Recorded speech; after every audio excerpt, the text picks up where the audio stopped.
Hi, good morning to everybody. I'm Ron Lippert. I'm affiliated with everybody and everything. No, I'm unaffiliated with anything and everything. Oh, maybe upside down. So, we're here to talk about something. Last week we went to meet with John Trudell in Area 101 north of Laytonville, and he does go on his thing. He was part of the American Indian movement, and he speaks about how he thinks things are going, about us and them, and how there's chaos and crises, and how his opinion is ignore them. Occupying and invading is always going on. And now we have tomorrow is a big event. You might not see this on time. Look at my pretty glasses. Otherwise, I can't read as well as I used to last week when I was 27. Take a stand for the Willetts Wetlands, Saturday, October 12th, 2013, 12 o'clock noon, featuring Julia Butterfly Hill. She was up a tree, a redwood. Sherry Glazer, Swami Beyond Ananda, Mike Fitzgerald, Tribal Chair of Sherwood Valley Rancheria, Barbara Kennedy of Save Richardson Grove Coalition. Music by New Blue Trio, Farmers Market Band, The Real Sarahs, Raging Grannies, Blue Sky Pie, and more.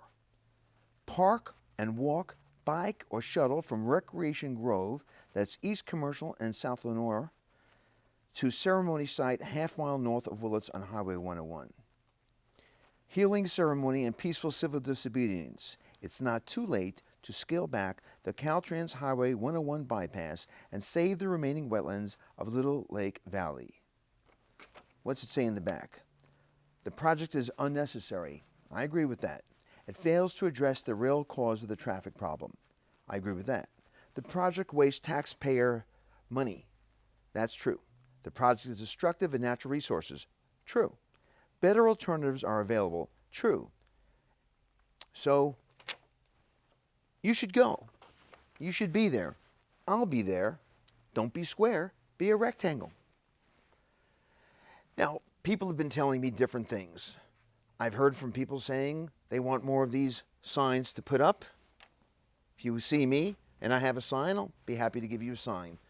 They don't cost $100. They're free. Tomorrow we're going to have a lot of postcards to be filled out that's going to go to Jerry Brown. Hopefully about 400 or more will be going to Jerry Brown. That's the word on the street. Maybe he'll get 400 postcards and he'll say, stop that bypass, pull the plug. I didn't realize what's going on. But if we don't do anything, then it's just up to them.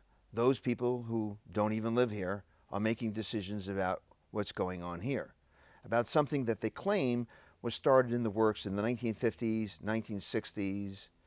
Think of about a program or a project that took that long and then got started that later and was still connected to that. I can't think of one, except maybe when I was born. Did they think that I'd be like this? No. To me, all those things, they've been working on this since the 50s, 60s, 70s, 80s, even the 1990s, they weren't working on this exact project. The rules and regulations weren't following according to 2013 or even to the rules of 1913. The businesses are being affected as we speak. We already have Vassar's is closed and for sale.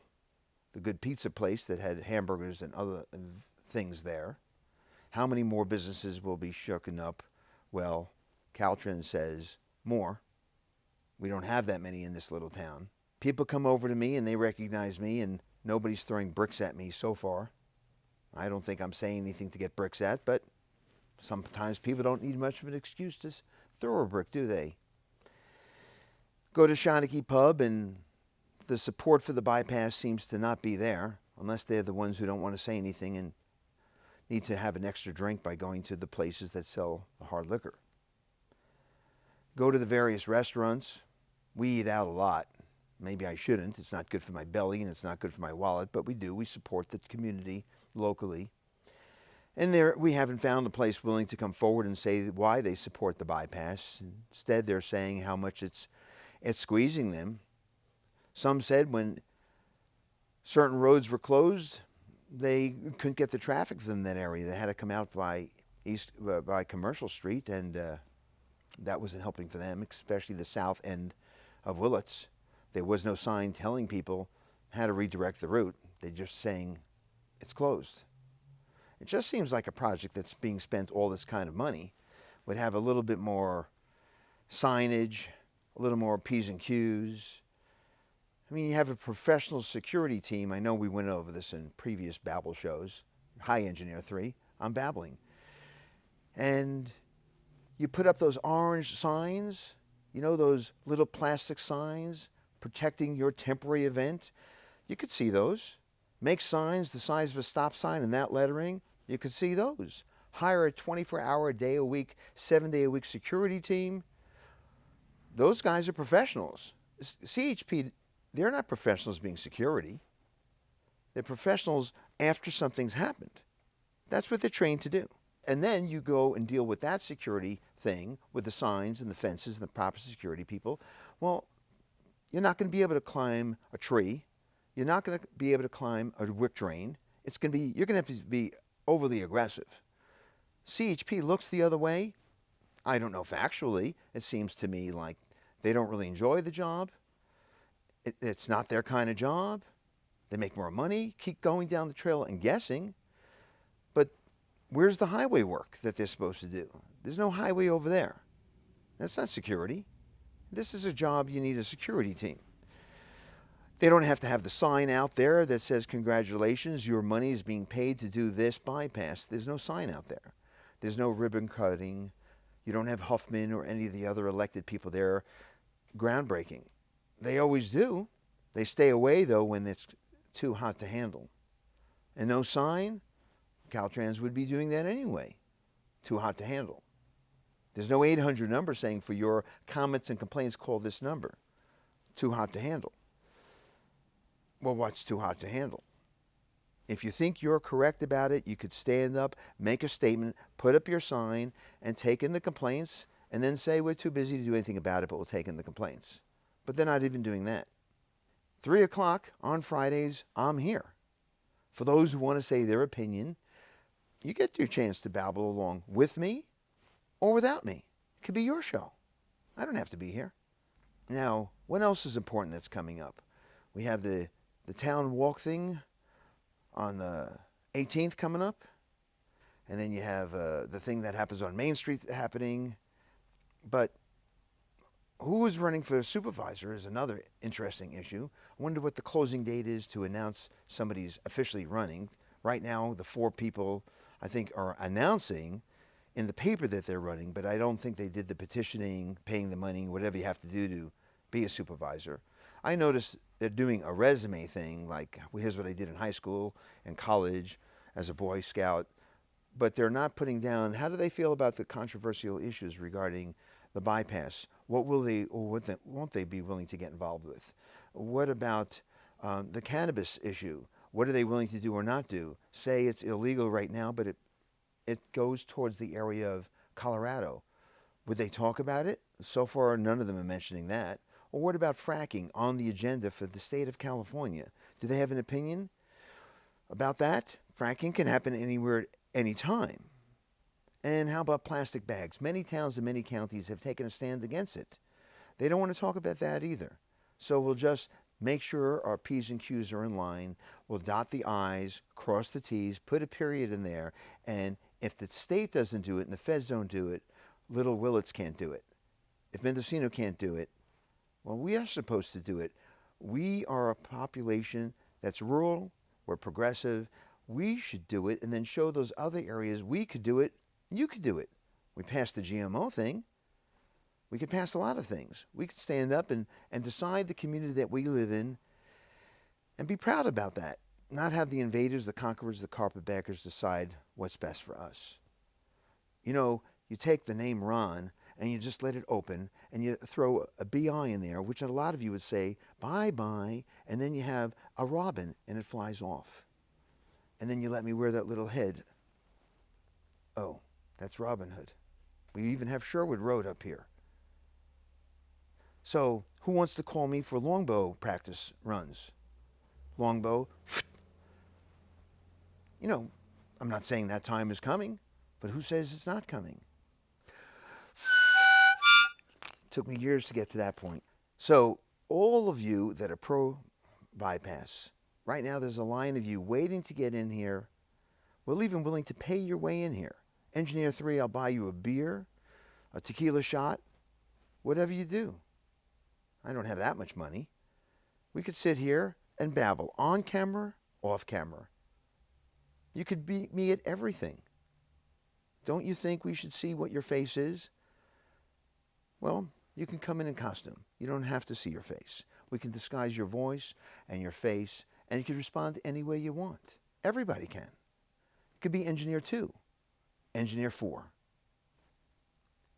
Is it an engineer like Charlie Brown, a choo-choo engineer, or are you a, no comment, a sanitation engineer? I went to school to be a chemical engineer. So what kind of engineer is an engineer 3? The amount of phone calls that have been coming in have been so overwhelming. You know, I've got a cell phone.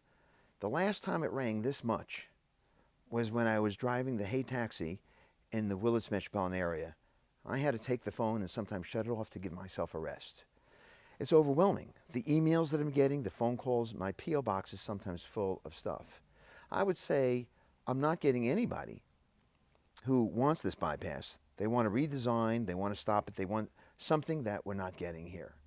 So how come the pro-bypass people aren't calling me? There's people concerned about their business, concerned about their personal life, concerned about their home. They won't be able to sell it. They won't be able to rent it. They're concerned about their water. They're concerned about their organic outdoor growing. Oh, it won't bother them. Well, how far does the seed of chance blow in the wind? Well, we can't be responsible for Fukushima. I know I'm getting off in the wind, but how about our own backyard? We're not going to be responsible for our own backyard? Well, here we are, we're in Laytonville. We're getting on the fast road, that new bypass, as fast as we can to get to the new Frank Howard Hospital. Oh, they didn't tell you? There's not going to be an exit there. There's no exit to Willits. So now you go down as fast as you can and you have to head back north again. Your best bet's probably going to get a cop in front of you with his fancy lights and siren going in front of you, taking you down 101. So, once again, we need the bypass for an emergency vehicle.